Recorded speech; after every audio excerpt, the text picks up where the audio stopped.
दुआ का असर आज काम आ रहा है, खुशी का मुबारक मकाम आ रहा है। ये कौन इंसान ने कामिल ज़मीं पर बसद इज़्ज़तों है तेरा आ रहा है। ये कौन इंसान ने कामिल ज़मीं पर, ये किस ज़ात पर हक़ की है आमद आमद, फरिश्तों का पैग़ाम सलाम आ रहा है। गुलामों यतीमों की बिगड़ी बनाने कोई मुनि से खासो आम आ रहा है।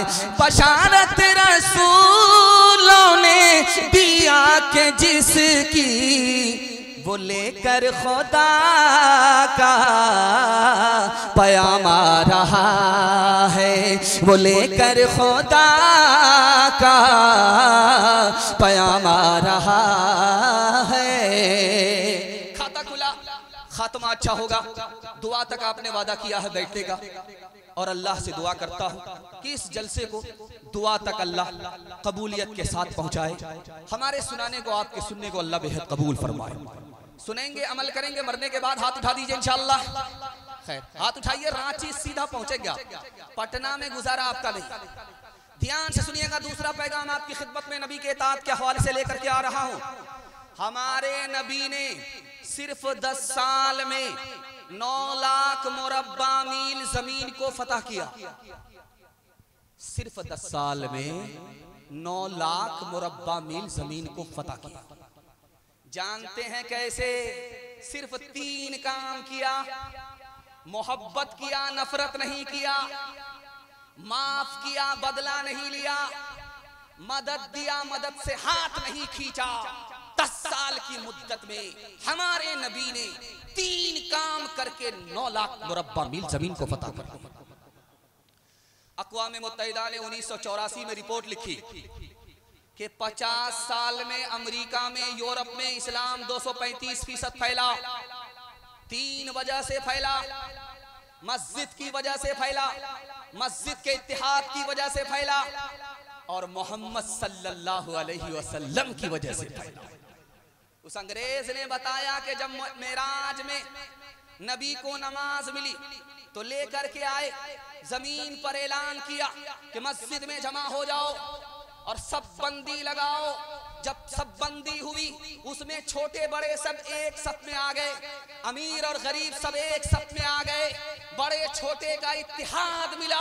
50 साल में यूरोप के अंदर इस्लाम 235% फैल गया। एक सहाबी ईरान आए बादशाह किसरा के दरबार, तो दरबार ने पूछा कि ये लिबास कैसा है? इतना पुराना लिबास है, इसमें पैबंद लगा हुआ है, बादशाह से मिलने के लिए जा रहे हो, ये लिबास उतारना पड़ेगा। कहा ये मेरे नबी का लिबास।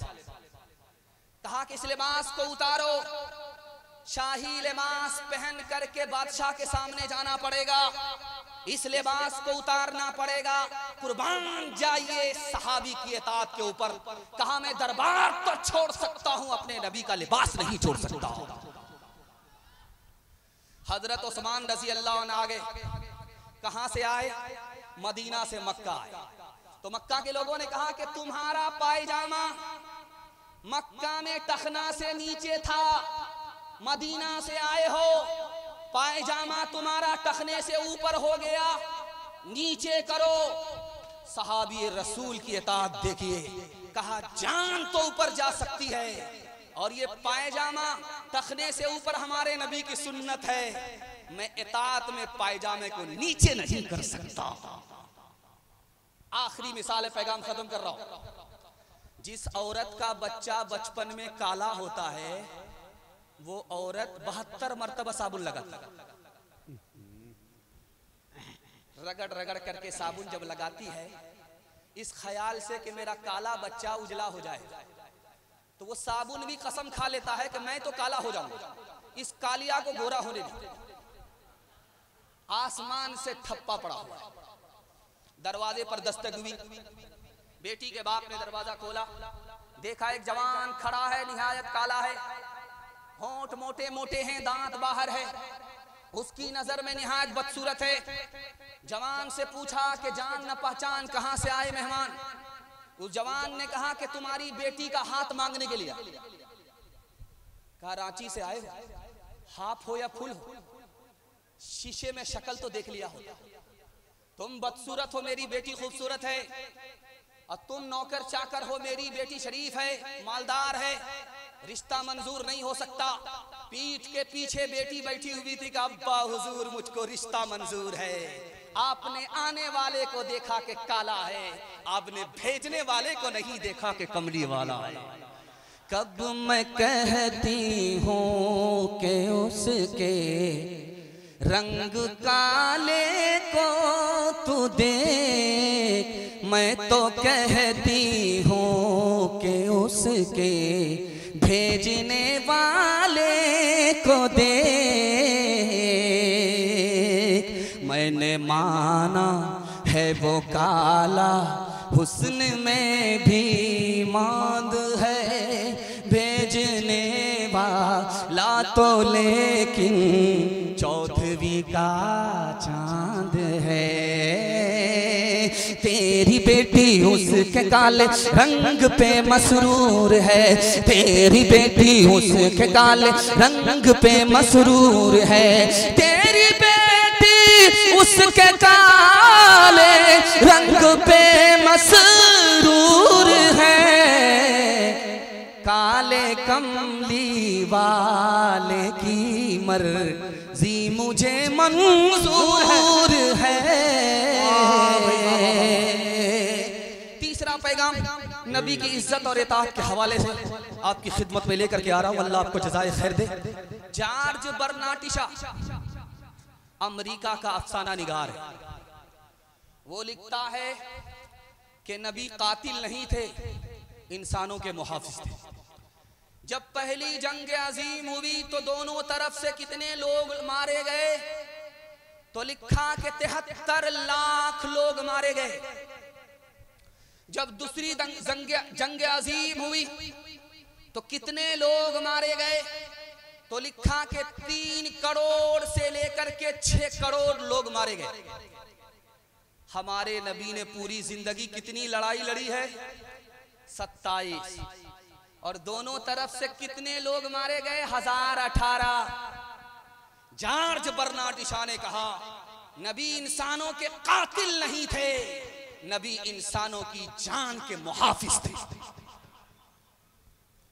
हजरत उस्मान रजी अल्लाह उनके यहाँ नबी आ रहे, कदम उठा रहे, उन्होंने डायरी में लिखा, कदम उठाया, उन्होंने डायरी में लिखा। अल्लाह के रसूल ने कहा उस्मान मेरे कदम की गिनती क्यों कर रहे हो? कहा या रसूल अल्लाह आपका इतना मुबारक कदम है कि दुनिया में इससे बढ़कर के कोई कदम ही नहीं पड़ा, और मैं आपके कदम को इसलिए गिन रहा हूं कि आपके एहतराम में, आपकी इज्जत में, आपके एक एक कदम के बदले में एक एक गुलाम आजाद करना चाहता हूं।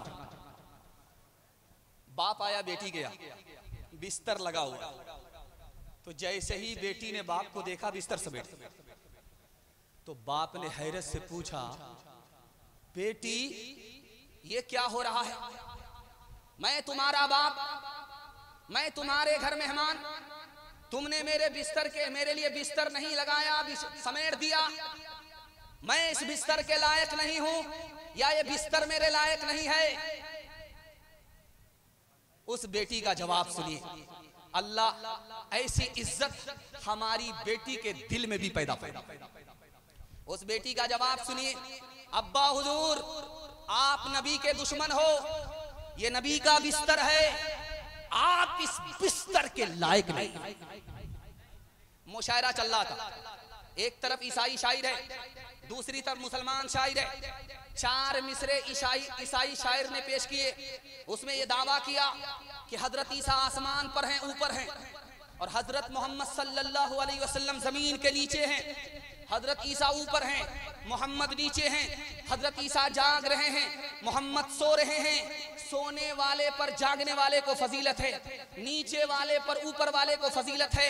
मोहम्मद से बढ़कर हजरत ईसा है। 100 चोट सोनार की, 1 चोट लोहार की। मुसलमान शायर ने कहा, रे नादान, तराजू को तो देख लिया हो। मोहम्मद तो ज़मीं में बेगुमां है, फलक पर इब्ने मरियम का मकान है। जो ऊंचा है वही ऊंचा रहेगा, जो ऊंचा है वही ऊंचा रहेगा।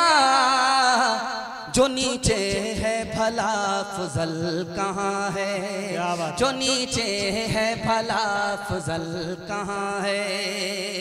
मुसलमान शायर का पैगाम सुनिए, उसने कैसा जवाब दिया, वो लाजवाब हो गया। तराजू को उठा कर देखना दां, तराजू को उठा कर देखना दां, तराजू को उठा कर देखना दां, तराजू को उठा कर देखना दां। वही झुकता है जो पलरा गरा है, वही झुकता है जो पलरा गरा है। अगर खत्म तुम पर रिसालत न होती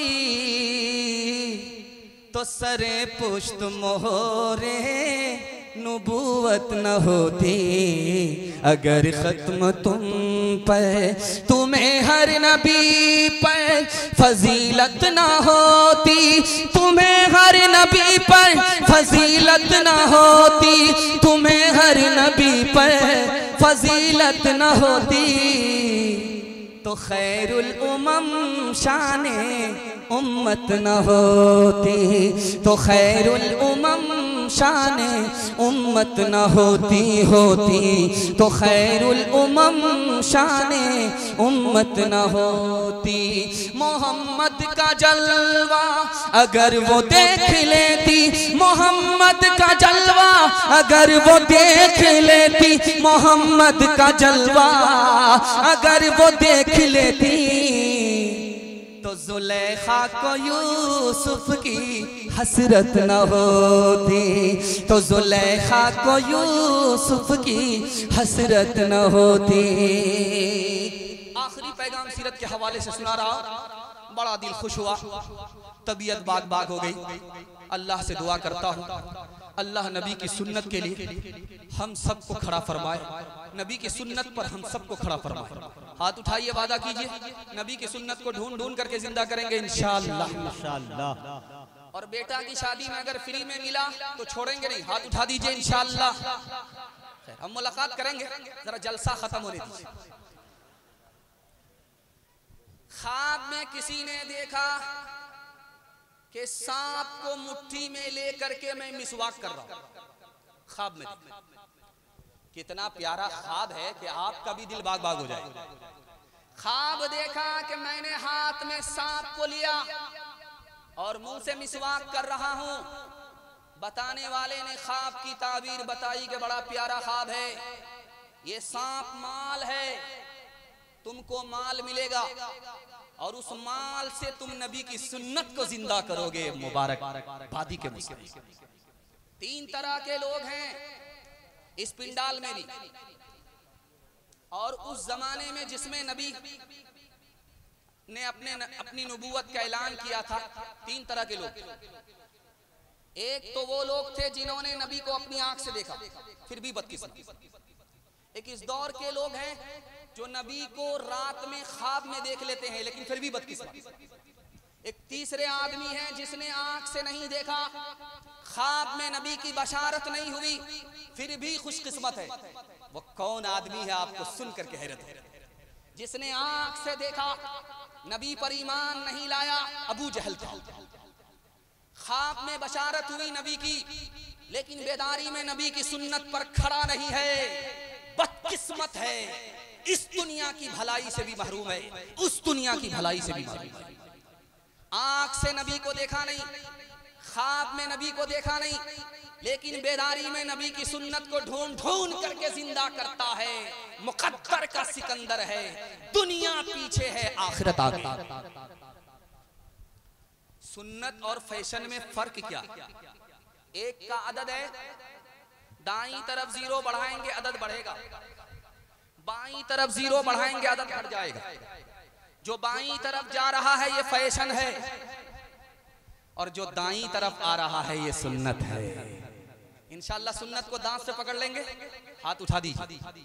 मैं बात में मौलाना इलियास साहब आए, लोगों से पूछा कि तुम कौन हो? कहा मुसलमान। कहा कि वो कौन है? कहा वो गैर मुस्लिम है। कहा दोनों में फर्क क्या है? पैर के नीचे से जमीन निकल जाएगी, खून के आंसू आप रोएंगे, कलेजा मुंह को आ जाएगा। कहा कि फर्क ये है, हम मुसलमान हैं, वो गैर मुस्लिम है, एक ही फर्क है, उनका निकाह पंडित पढ़ाता है, हमारा निकाह मौलवी पढ़ाता है। इस घर को आग लग गई, घर के चराग से। खानकाह में, पादरी की खानकाह में मुरीद आया, पूछा पादरी ने कि तुम बड़े हो या तुम्हारी दाढ़ी बड़ी? बोला कि आप भी अजीब पागल आदमी मालूम हो रहे, पहले मैं पैदा हुआ, उसके बाद मेरी दाढ़ी पैदा हुई, अब बताइए कि बड़ा कौन है? तो पादरी ने कहा हैरत है, तुम्हारी दाढ़ी 10 साल पहले काली थी, अब 10 साल के बाद सफेद हो गई, दाढ़ी तो बदल गई, लेकिन तुम 60 साल हो गए, तुम नहीं बदले, अफसोस इसका। हाथ उठाइए, वादा कीजिए, सीधा रबीउल अव्वल में आकर के बदलेंगे, सीधा रमजान में जाकर के बदलेंगे। हाथ उठा दीजिए इंशाअल्लाह। उठाइए उठाइए, जहर खा करके आपको खिला करके मारना चाहिए। हबीबे पाक किसी का खिताब क्या होगा, वो लाजवाब है उनका जवाब क्या होगा।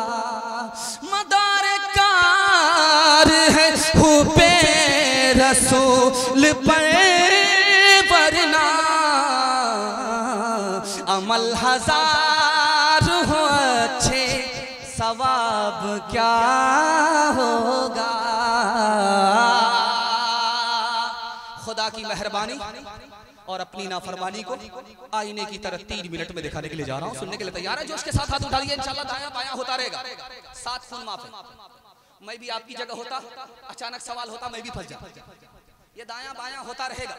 हाथ उठाइए, वादा कीजिए, आज आजान सुनेंगे, कल नमाज पढ़ेंगे इंशाल्लाह। हाँ, यही देखना। मैं आपसे बेखबर नहीं, आपको जगह पकड़ा करके रखूं। ध्यान से सुनिएगा, तेजी के साथ निकल जाएगा। आपके घर में अगर मुसीबत हो तो परेशान नहीं होगी। एक मुसीबत होगी, 4 नफे होंगे। कोई मुसीबत आ जाए घर में, आपको परेशान होने की जरूरत नहीं है। एक मुसीबत होगी, 4 फायदे होंगे। अगर मुसीबत है, पहला फायदा ये होगा कि खुदा याद आ जाएगा। जिस खुदा को आप भूल गए वो आपको याद आ जाएगा। और जिस गुनाह का मैल कुचैल आपके दिल को तारीक कर दिया, मुसीबत आएगी आपके घर में, दिल का मैल कुचैल साफ हो जाएगा। आप जानवर थे, इंसान नहीं थे, इंसान से बदतर थे।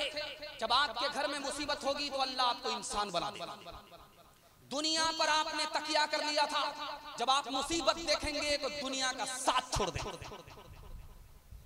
एक बात आपकी खिदमत में रखने के लिए जा रहा हूं, बहुत ध्यान से इसको सुनिएगा। अंगूठी लोग पहनते हैं, सुलेमान अलैहिस्सलाम की उंगली में भी अंगूठी। तो चूटी ने पूछा सुलेमान अलैहिस्सलाम से कि अंगूठी कैसी है? कहा बहुत कीमती है। कहा इसका मतलब आप समझते हैं? तो सुलेमान अलैहिस्सलाम ने कहा तुम बताओ। कहा कि ये जो आपके पास दुनिया है, आखिरत के मुकाबले में अंगूठी के बराबर नहीं, बल्कि अंगूठी के नगीने के बराबर। सुलेमान अलैहिस्सलाम से चूटी ने पूछा कि हवा आपके ताबे है? कहां ताबे है? क्या इसका मतलब आपने समझा? सुलेमान अलैहिस्सलाम ने कहा तुम बताओ। कहा जो दुनिया पर भरोसा करता है वो हवा पर भरोसा करने वाले के बराबर है, उसको कुछ हाथ नहीं आया, इसको कुछ हाथ नहीं आएगा। कहा कि जिन्नात और इंसान आपके ताबे हैं। आपने इसका कुछ मतलब समझा? कहां समझा? क्या समझा? कहा मैंने इसका मतलब ये समझा है कि ये मेरी खिदमत कर रहे हैं, क्या ये आपकी खिदमत कर रहे हैं और आपको इसके बदले खुदा की इबादत करनी है। इतना बड़ा मजमा है, आपको सुनाने के लिए जा रहा हूं, बहुत ध्यान से इसको सुनिएगा, तेजी के साथ निकल जाए। इस मजमे में नौजवान कौन है, जवान कौन है, अधेड़ कौन है, बूढ़ा कौन है, इंसान की जिंदगी कितनी छोटी है ये दिखाने के लिए जा रहा हूं। इसमें जो 30 साल का आदमी है वो नौजवान है, इस मजमे में जो 40 साल का आदमी है वो जवान है, जो इस मजमे में 50 साल का आदमी है वो नौजवान भी नहीं है, जवान भी नहीं है, अधेड़ है। और जो 50 के ऊपर 1 साल 51 साल का हो गया, अब वो नौजवान भी नहीं रहा, जवान भी नहीं रहा, अधेड़ भी नहीं रहा, बूढ़ा हो गया। इंसान की जिंदगी कितनी छोटी है। एक बहरा गया बीमार की खैरियत लेने के लिए, तो बहरा आदमी पूछता है बीमार से क्या हाल है, तो वो बोला मैं मर रहा हूं। कहा बहुत अच्छा, मुबारक। उस बहरा ने दूसरा सवाल पूछा कि तुम क्या खा रहे हो, कहा जहर खा रहा। कहा बहुत अच्छी दवाई है, खाते रहो। तीसरा सवाल पूछा कि किस डॉक्टर से इलाज चल रहा, कहा मलकुल मौत से। कहा बहुत बढ़िया डॉक्टर है, पूरा इलाज करके ही छोड़े। हाथ उठाइए, वादा कीजिए दुनिया के चक्कर में अपनी आखिरत को बर्बाद नहीं करेंगे। हाथ उठाइए इंशाअल्लाह। गनीमत सेहत है अलालत से पहले, फरागत मशागिल की कसरत से पहले। गनीमत सेहत है अलालत से पहले, फरागत मशागिल की कसरत से पहले। जवानी बुढ़ापे की ज़हमत से पहले, इकामत मुसाफिर की रहलत से पहले। जवानी बुढ़ापे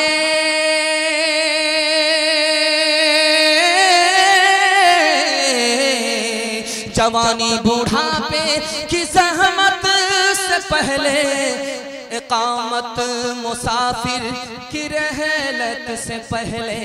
फ़कीरी से पहले गनीमत है दौलत, फ़कीरी से पहले गनीमत है दौलत। जो करना है कर ले, बहुत कम है मोहलत। फ़कीरी से पहले गनीमत है दौलत।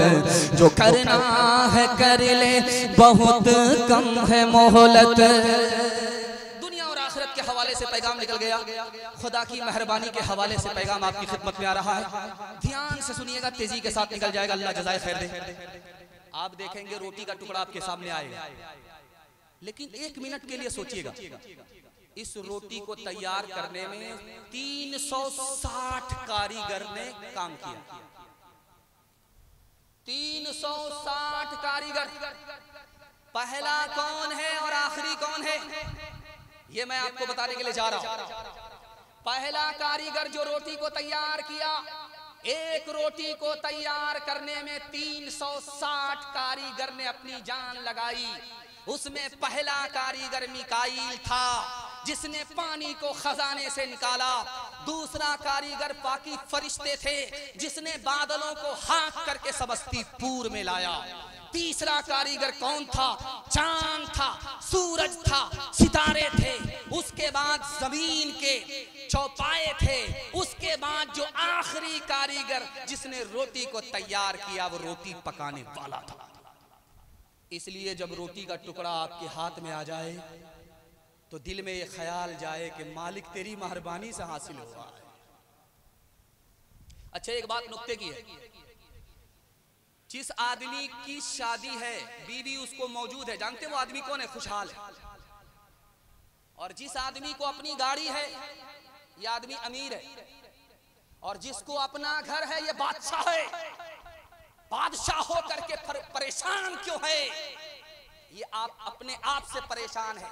दूसरे का घर देख रहा, दूसरे की गाड़ी देख रहा, दूसरे का खाना देख रहा है, दूसरे को देख देख करके परेशान है। अल्लाह ने तो इसको बादशाह बनाया।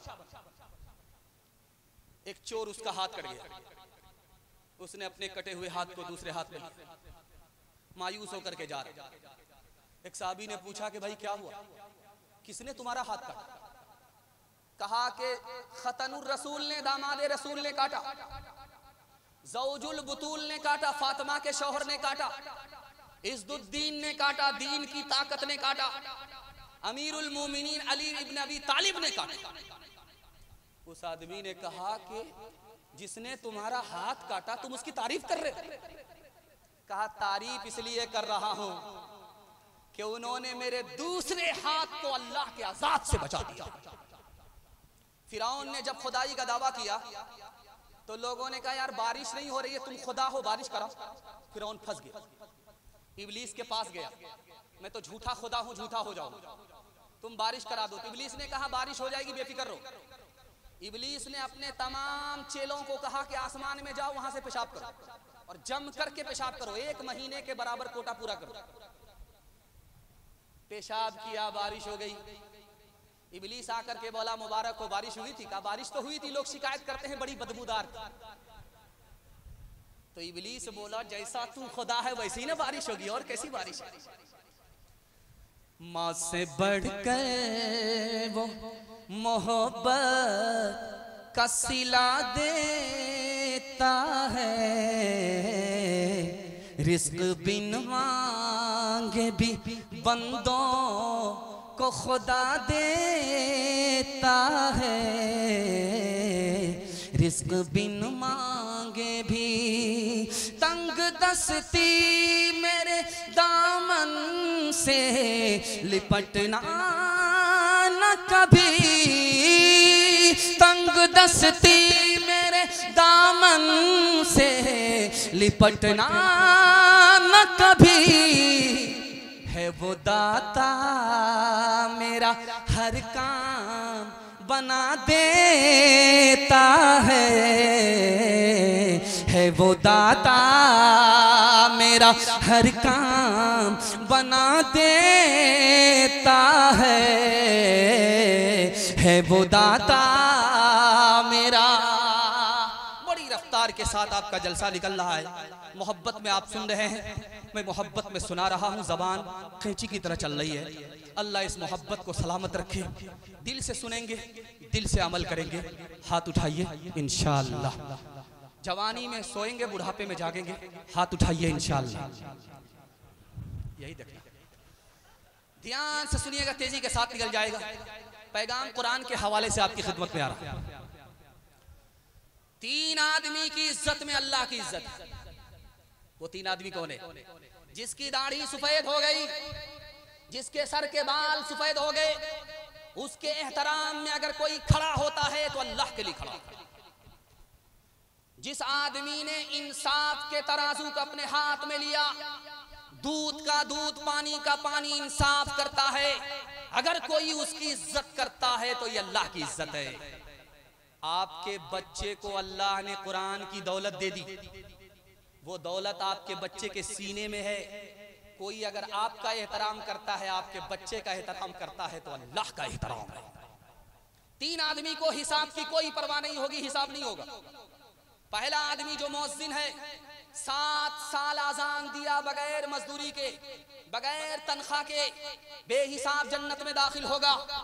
दूसरा आदमी जो बेहिसाब जन्नत में दाखिल होगा, किसी का नौकर है, अपने मालिक का भी हक अदा करता है, खुदा का बंदा है, खुदा की बंदगी का भी हक अदा करता है, बेहिसाब जन्नत में दाखिल होगा। आपने अपनी नजात का सामान किया, अपने बच्चे को कुरान की दौलत दे दी, आपके बच्चे को अल्लाह बेहिसाब जन्नत में दाखिल कर दिया। 3 चीज आप अपने बच्चे को सिखाइए। हाथ उठाइए, वादा कीजिए, सब काम पहले होगा, निकाह बाद में करेंगे इंशाअल्लाह। बच्चा कहाँ होगा? बीवी का मुंह नहीं देखेंगे, बच्चा कहाँ होगा? ध्यान से सुनिएगा, तेजी के साथ निकल जाएगा। 3 काम आप अपने बच्चे को सिखाइए। नबी की मोहब्बत सिखाइए, नबी के घर वाले की मोहब्बत सिखाइए, कुरान सिखाइए। आपने 3 चीज अपने बच्चे को सिखाई, आपका बच्चा इंसान भी होगा, आपका बच्चा मुसलमान भी होगा। मैं तरीका बता रहा हूं, ध्यान से सुनिएगा। आपका बच्चा डॉक्टर भी बनेगा एक वक्त में, हाफिज कुरान भी बनेगा एक वक्त। कैसे तरीका मैं बता रहा हूं। 5 साल अपने बच्चे को स्कूल में पढ़ाइए, 5 साल। और 3 साल के लिए आप स्कूल से निकाल करके मदरसा में दाखिल कर दीजिए। 3 साल में आपका बच्चा हाफिज बन जाएगा। जानते हैं उसका दिमाग कितना तेज होगा? जैसे पत्थर पर चाकू तेज होता है, आपके बच्चे का दिमाग तेज हो जाएगा। और 3 साल का जो गैप हुआ स्कूल का, आप अपने बच्चे को ट्यूशन कराइए। ये बच्चा तमाम बच्चे को पीछे छोड़ देगा, सबसे आगे निकल जाएगा। जानते हैं क्यों?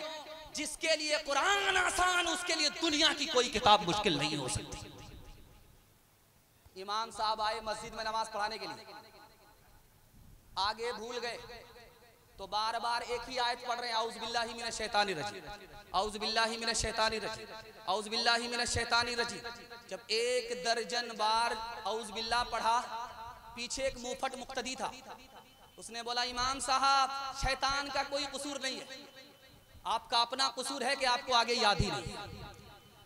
जो सब से जरूरी है, जो सब से जरूरी है, मुसलमान नहीं पढ़ते, ईमान के सहीफे को निगहबान नहीं पढ़ते, ईमान के सहीफे को।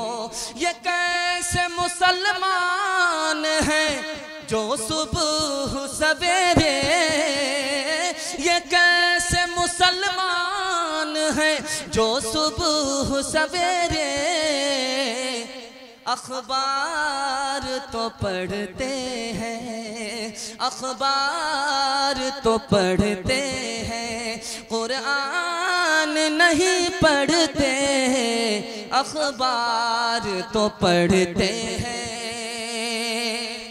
मैं बड़ा खुश हुआ जो हमसे पेशरो मुकर्रिर थे, वो तालीम के हवाले से सुना रहे थे। तो मैंने सोचा कि तालीम के हवाले से मुझे सुनाना नहीं है, मुझे आपसे वादा लेना। तालीम के हवाले से आप वादा हमको दीजिए। हम खुद जाहिल रहे कोई फर्क नहीं पड़ा, लेकिन अपने बच्चे को जाहिल नहीं रखेंगे, इसका वादा हम लोग देते हैं। हाथ उठाइए इंशाअल्लाह। नौकरी नहीं तो तालीम नहीं, हाथ उठा दीजिए इंशाअल्लाह।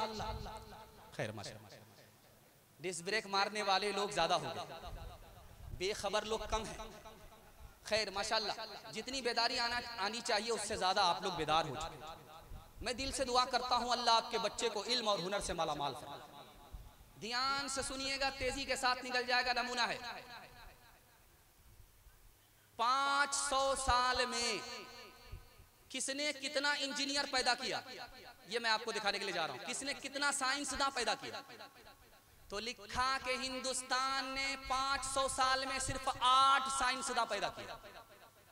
बगल में चाइना है, 500 साल में सिर्फ 5 साइंसदान पैदा किया। बगल में यूरोप है, यूरोप में 500 साल में कितने साइंसदान पैदा हुए? 70। और मुसलमानों ने 500 साल में कितने साइंसदान पैदा किए? 106। 55% इस धरती पर साइंसदान 5 सदी में मुसलमानों ने पैदा किया। 1 नंबर पर मुसलमान था, आज कोई नंबर ही मुसलमान का नहीं है। खून के आंसू आप रोने पर मजबूर हो जाओ। 14 सदी में, 1400 साल में डॉक्टर किसने कितना पैदा किया? जापान ने 5 डॉक्टर पैदा किया 1400 साल में। हिंदुस्तान ने कितना डॉक्टर पैदा किया 1400 साल में? सिर्फ 4। और चाइना ने कितना डॉक्टर पैदा किया 1400 साल में? सिर्फ 7। यहूदियों ने कितना डॉक्टर पैदा किया 1400 साल में? सिर्फ 11। ईसाइयों ने कितना डॉक्टर पैदा किया 1400 साल में? तो 41। और मुसलमानों ने 1400 साल में कितना डॉक्टर पैदा किया? 51। 1 नंबर पर मुसलमान था। लेकिन जमीन निकल जाएगी, आज के सर्वे में मुसलमान का कोई नंबर ही नहीं है। 72% मुसलमान मर्द जाहिल है, 62% मुसलमान औरत जाहिल है। एक मिसाल पर पैगाम खत्म कर रहा हूं, ध्यान से सुनिए। एक बूढ़ा आया बादशाह के दरबार में, बोला मैं 3 तजर्बा रखता हूं, मुझसे फायदा होगा नुकसान नहीं होगा। मैं मोती को देख करके बता दूंगा कि खरा है या कोटा है, घोड़े की पीठ पर हाथ रख करके बता दूंगा कि ये असली है या नकली है, और आदमी के पास बैठ करके बता दूंगा कि ये ऊंचे खानदान से है या नीचे खानदान से। बादशाह ने सोचा बड़ा काम का आदमी, मोती दिया, बताओ। मोती को मुंह में रख करके कहा कि ये खोटा है, खरा नहीं है। कहा तुम्हें कैसे पता चला? कहा अगर असली मोती होता तो मुंह में थूक आता, मुंह में थूक आया ही नहीं, इसका मतलब है नकली मोती है। उसका तजर्बा सही साबित हुआ। घोड़े की पीठ पर जब उसने हाथ रखा तो बादशाह से कहा कि ये नकली घोड़ा है, ये पानी को देखेगा बैठ जाएगा। कहा तुम्हारा दिमाग खराब है, ये भैंस का बच्चा है कि घोड़े का बच्चा? कहा कि ये घोड़े का बच्चा जरूर है लेकिन भैंस का दूध पिया, उसका असर। बादशाह ने अपने बारे में पूछा कि मेरे बारे में बताओ, मैं किस खानदान से हूं? का बादशाह सलामत, ये प्राइवेट है, इसको रखने दीजिए। कहा नहीं नहीं बताओ, तुमने दावा किया था। कब बादशाह सलामत, आप बनिया की औलाद, परहमन की नस्ल है। कहा तुम्हें कैसे पता चला? कहा जब भी आप मुझसे खुश होते थे तो इनाम में दाल चावल नाप करके देते, रुपया पैसा नहीं देते। गंवा दी हमने जो असलाफ से मीरास पाई थी, सोरैया से ज़मीं पे आसमां ने हमको दे मारा, मगर वो इल्म के मोती किताबें अपने आबा की, जो देखें उनको यूरोप में तो दिल होता है सिपारा, जो देखें उनको यूरोप में तो दिल होता है सिपारा। आप लोग थक गए हैं तो दोनों हाथ उठा दीजिए। खैर माशाल्लाह, उठाइए, सटपटा रहे। खैर माशाल्लाह, डिस्क ब्रेक मार दिया आपने। अल्लाह आपके ज़मीर को जिंदा फरमाए। आप 1 साल में 10 साल के बराबर तरक्की करेंगे, गरीब नहीं रहेंगे। मैं मसनदे रसूल पर बैठ करके गारंटी लेकर के जा रहा हूं। आप गरीब नहीं रहेंगे, गनी हो जाएंगे। दुनिया पीछे होगी, दुनिया आपको पीछे नहीं कर सकती। सिर्फ 2 काम करना है आपको। दिल की डायरी पर इसको नोट कर लीजिए। पहला काम क्या करना है? हलाल कमाना है। और दूसरा काम क्या करना है? हिसाब से खर्च करना है। आपको मसनदे रसूल पर बैठ करके मैं जमानत दे रहा हूं, 1 साल में 10 साल के बराबर तरक्की करेंगे। दुनिया पीछे होगी, दुनिया आपको पीछे नहीं कर सकती। 70 बार अगर किसी को मौका मिले गर्दन कटाने का, तो हदीस में है कि 70 मर्तबा वो गर्दन कटाए, फिर भी हराम का गुनाह 70 बार भी राहे खुदा में गर्दन कटाने के नतीजे में माफ नहीं होगा। सिर्फ 40 दिन किसी ने हलाल खाया। जानते कितना बड़ा इनकलाब होता है? जो जबान गूंगी होती है अल्लाह इल्म का चश्मा जारी कर देता है, जो दिल सियाह होता है अल्लाह उसको मुनव्वर रोशन कर देता है। 3 चीजों के बगैर आपको नजात नहीं मिलेगी। सीधे रास्ते पर जब तक नहीं चलेंगे नजात नहीं। जब तक मुकम्मल हराम से परहेज नहीं करेंगे नजात नहीं मिलेगी। जब तक हलाल कमाएंगे नहीं, हलाल खाएंगे खिलाएंगे नहीं, न इस दुनिया में नजात होगी न उस दुनिया में नजात होगी। 3 तरह की दावत होती है। जानते हैं एक दावत क्या है? मेहमान के सामने खाना ला करके रखा और मेहमान के साथ खाने लगे। इस खाने का नाम है दावते अरब। अरब में ऐसे ही दावत की जाती है। मेजबान खाना लेकर के आता है, साथ में बैठ करके मेहमान के खाता है। और दूसरी दावत है, उसका नाम है दावत अशराफ। मेजबान खाना लेकर के आया, दस्तरखान पर रख दिया और गायब हो गया। अब मेहमान अपनी तबीयत से खा रहा, जो मर्जी है वो खा रहा। जब खाना खत्म कर दिया तब मेजबान आया, प्लेट लेकर के चला गया। इसका नाम है दावत अशराफ। एक तीसरी दावत है, बुरा मत मानिएगा, हमारे यहाँ भी है, आपके यहाँ पे। उस दावत का नाम है दावत किलाब, कुत्ते की दावत। बुरा मत मानिएगा, ये हमारे यहाँ भी है, आपके यहाँ भी। ये खत्म, हमारी जिम्मेदारी, आपकी भी जिम्मेदारी है कि इसको खत्म करना। खाना लेकर के आया मेजबान, मेहमान के सामने रख दिया, मेहमान तो खाने लगा और वो बगल में बैठ गया, टुक टुक देख रहा है, नजर लगा रहा है कि बचेगा तो खा ले, बचेगा तो खा ले, इसको दावत खिला। दस्तरखान पर एक आदमी बैठा हुआ, उसको दावत नहीं थी। मेजबान ने पूछा तुम कौन, जान न पहचान, कहां से आए मेहमान?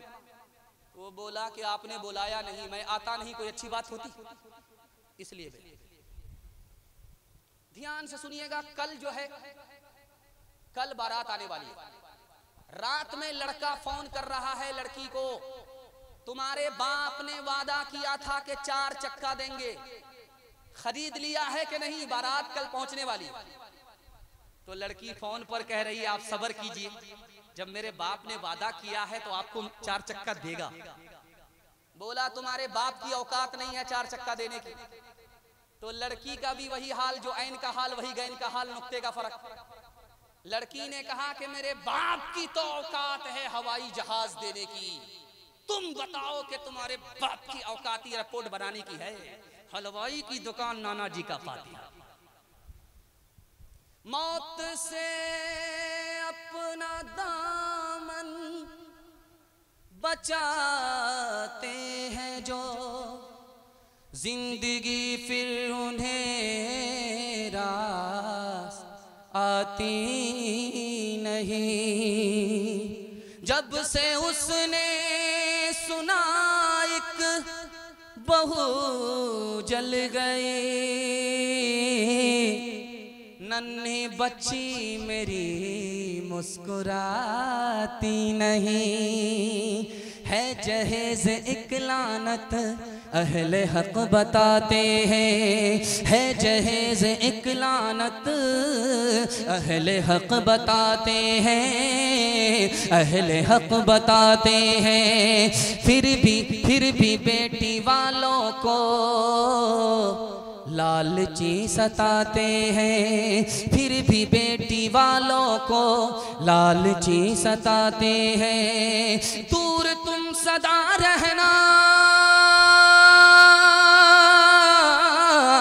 दूर तुम सदा रहना ऐसे पापी लोगों से, ऐसे पापी लोगों से, जो बहू को बेटी को दुनिया में जलाते हैं, जो बहू को बेटी को दुनिया में जलाते हैं।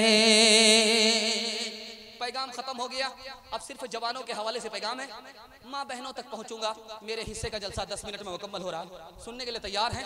हाथ उठा दीजिए इंशाअल्लाह। हमारे जवान लोग सुनने के लिए तैयार है, हाथ उठाइए इंशाअल्लाह। बूढ़े लोग गलती से हाथ मत उठाइए, आप लोग दोबारा जवान होने वाले नहीं, सीधा जन्नत में जाकर के जवान होगे, हूर से आपका निकाह होगा, लेकिन दुनिया में दोबारा चांस आपको मिलने वाला नहीं। जवानों के हवाले से पैगाम आपकी खिदमत में रखने के लिए जा रहा हूं। माफ कीजिएगा, बहुत सारे जवानों का पेट आगे भाग रहा है और कमर पीछे भाग रही है। वो कभी पेट को संभालते हैं, कभी कमर को संभालते हैं। जानते हैं क्यों? मेडिकल साइंस कहती है कि जिसको दुनिया का टेंशन होगा उसकी चर्बी पिघलेगी, जिसको आखिरत का टेंशन होगा उसकी चर्बी पिघलेगी। अगर इस जवान का पेट बाहर जा रहा, कमर पीछे जा रही, इसका मतलब है इसको दोनों टेंशन नहीं, न दुनिया का टेंशन है न आखिरत का टेंशन है। ये इंसान से जानवर बनने जा रहा है। इसलिए हाथ उठा करके वादा कीजिए, दूसरे का खाएंगे अपना बचाएंगे। बिल्कुल सही जा रहा, 2-4 आदमी हाथ उठा दीजिए। खैर, देख रहे हैं आप, हमारा बराबर आप साथ दें। कन्या के भी मामू हैं आप, दुल्हा के भी मामू। ध्यान से सुनिएगा, तेजी के साथ निकल जाएगा। जवानों के हवाले से पैगाम। शेख सादी रहमतुल्लाह अलैह कहते हैं, मेरे बाप ने मेरी उंगली पकड़ करके मुझको मेले में ला करके कहा, बेटा उंगली मत छोड़ना, भीड़ बहुत है, अगर उंगली छूट गई तो तुम हमसे छूट जाओ। उंगली छूट। 1 महीने के बाद बच्चा मिला है, तलाश करने के बाद बाप ने मुंह पर तमाचा मारा, नालायक, मैंने कहा था कि उंगली मत छोड़ना, दुनिया के मेले में गुम हो जाओगे। अपने बड़े की उंगली मत छोड़ना वरना दुनिया के मेले में गुम हो जाओगे। ये तमाचा इसलिए मारा है ताकि बड़े होकर के अपने दामन, अपने बड़े का दामन मत छोड़ना वरना आखिरत के मेले में गुम हो जाओगे। बेटा जब पंजाब जाने लगा तो बाप ने पूछा कितने दिन में आओगे? कहा अब्बा पहले जाने तो दो, तब ना आएंगे। कहा बेटा शौक से जाओ, लेकिन जब आओगे तो रात का भी हिसाब लूंगा, दिन का भी हिसाब। बेटा बोला अब्बा ये रात और दिन का हिसाब मेरे लिए आसान है। कहा बेटा याद रखना, जब बूढ़े बाप को तुम हिसाब नहीं दे सकते तो अल्लाह को कैसे हिसाब दोगे? बेटा गलत लोगों के पास बैठता उठता है, बाप ने बार बार समझाया, वो मानने के लिए तैयार नहीं। उसने बाप से कहा वो गलत है अपनी जगह, मैं सही हूं अपनी जगह। बाप ने कहा बेटा मार्केट जाओ, समस्तीपुर जाओ, वहां से एक पेटी सेब खरीद करके ला। जब एक पेटी सेब खरीद करके बेटा लेकर के आया तो बाप ने कहा बेटा खोल करके देखो कोई सेब सड़ा हुआ तो नहीं। तो कहा कि एक सेब सड़ा हुआ। जब बेटा फेंकने लगा तो बाप ने कहा बेटा एक ही सेब सड़ा हुआ, वो खराब है अपनी जगह, ये सही है अपनी जगह, निकालने की जरूरत नहीं है, पेटी को बंद करो, 3 दिन के बाद देखो। 3 दिन के बाद जब पेटी को खोला तो एक सेब की वजह से पूरी पेटी सड़ गई। अब बाप ने मौके का चौका मारा, बेटा तुम तो कहते थे वो खराब है अपनी जगह, ये सही है अपनी जगह, याद रखो एक खराब सेब ने पूरी पेटी को खराब कर दिया, एक खराब आदमी पूरे खानदान को खराब कर देता। हाथ उठाइए, वादा कीजिए दारू से बचेंगे और समाज को बचाएंगे इंशाअल्लाह। जुआ से बचेंगे, समाज को बचाएंगे, हाथ उठाइए इंशाअल्लाह। सूद से बचेंगे, दूसरे को बचाएंगे, हाथ उठाइए इंशाअल्लाह।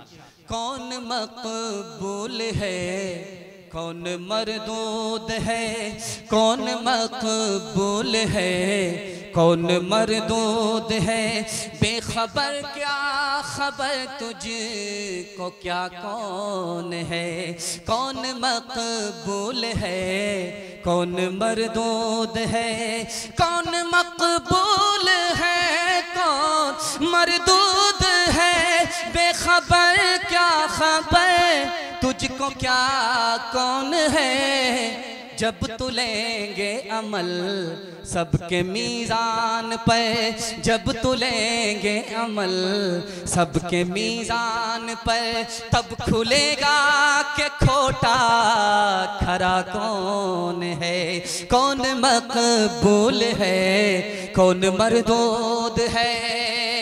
आपके पिंडाल में इतना सन्नाटा है कि दिल चाहता है कि आप पर कुर्बान हो जाए, लेकिन अगर बहुत ज्यादा सुनाने की गलती करूंगा तो बगल में कब्रिस्तान होगा, जनाजा सबसे पहले मेरा ही उठाएगा। ये गलती करने वाला नहीं हूं, इत्तिहाद और इत्तिफाक के हवाले से पैगाम आपको सुनाने के लिए जा रहा हूं। अगर मुझे टाइम नहीं होता, ये 3 मिनट का पैगाम आपको सुना करके जाता, आप इसकी हिफाजत कर लेते तो आप भी कामयाब हो जाते, हम भी कामयाब हो जाते। हाथ उठाइए, वादा कीजिए सुनने के लिए तैयार हैं? हाथ उठाइए इंशाअल्लाह। 3 काम के बगैर आपको नजात नहीं मिलेगी। दुनिया की मोहब्बत जब तक नहीं छोड़ेंगे आपको नजात नहीं मिलेगी। ये दुनिया मुसलमानों का घर नहीं। दुश्मन शैतान से दोस्ती तोड़नी होगी, शैतान मुसलमान का दोस्त नहीं हो सकता, और दूसरे को तकलीफ देने से हाथ को खींचना पड़ेगा। जो मुसलमान होगा वो दूसरे को तकलीफ पहुंचाए, ये मुसलमान का सेवा हो ही नहीं सकता। 3 काम आप कर सकते हैं, अगर देवबंदी है तो बरेलवी के लिए 3 काम आप कर सकते हैं। अगर बरेलवी हैं तो देवबंदी के लिए 3 काम कर सकते हैं। अगर शिया हैं तो सुन्नी के लिए 3 काम कर सकते हैं। अगर सुन्नी हैं तो शिया के लिए 3 काम कर सकते हैं। आप अगर फायदा नहीं पहुंचा सकते तो हाथ जोड़ करके कहता हूं नुकसान मत पहुंचाइए। आप अगर दूसरे की तारीफ नहीं कर सकते तो मैं हाथ जोड़ करके कहता हूं दूसरे की तौहीन मत कीजिए। आप अगर दूसरे को खुशी नहीं दे सकते तो हाथ जोड़ करके कहता हूं आप किसी को गम मत दीजिए। कलीला दिमना किताब है, संस्कृत जबान में किताब है। उस किताब में लिखा है हालात इतने खतरनाक है मुसलमानों के, अगर ये आपसी झगड़े, घर के झगड़े, मसलक के झगड़े, जात पात के झगड़े, पड़ोसी के झगड़े खत्म नहीं होंगे, मुसलमान एक एक करके खत्म हो जाए। उस किताब में लिखा है कि इस वक्त मुसलमान को क्या करना है, दिखाने के लिए जा रहा है। चूहा बिल से निकला, पीछे देखा तो नेवला उसके ऊपर हमला करने वाला है। उसने दाएं बाएं देखा तो उल्लू उस पर हमला करने वाला है। उसने जो सामने देखा तो बिल्ली है मगर पिंजड़े में बंद है। उसने अकल का नाखून लिया कि पीछे जाऊंगा मेरा दुश्मन हमको मार डालेगा, दाएं बाएं जाऊंगा उल्लू उचकलेगा।